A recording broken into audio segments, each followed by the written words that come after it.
Hello, hello, hello! Nakapaghanda na ba ang lahat ng mga nanay dyan sa darating na Christmas party ng mga anak? Kasi ako ito, oo, inisa-isa ko na nga, hindi ko sinabay-sabay dahil ang hirap nga naman mag-isip kung ano ipapasuot sa mga anak. Dahil bilang nanay, tuwing Pasko gusto lang naman natin ay best na mga susuotin ng ating mga anak. At dahil hindi nga ako makapili kung anong bibilhin sa labas, dito ako napadpad sa Shein Kids. Oo, at medyo pricey nga siya pero worth it naman. Napakagaganda ng mga tela. Eto ngang una ay sa aking bunso. Eto ang nabili ko sa bunso ko ay butterfly na may konting damit. 'Di ba? Kasi puro nga naman butterfly.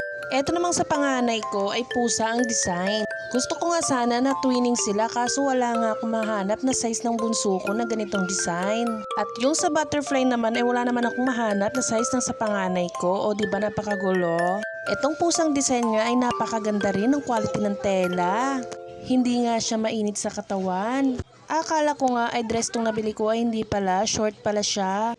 Napakalambot din ng tela niya, mukhang hindi kakatihin ng panganay ko pag sinuot niya yan. Ito namang isang nabili ko, ito na isusuotin ng anak ko sa pamasko niya. Ito ring isa na to ay napakabongga ng tela, 100 plus lang yan sa Shein Kids.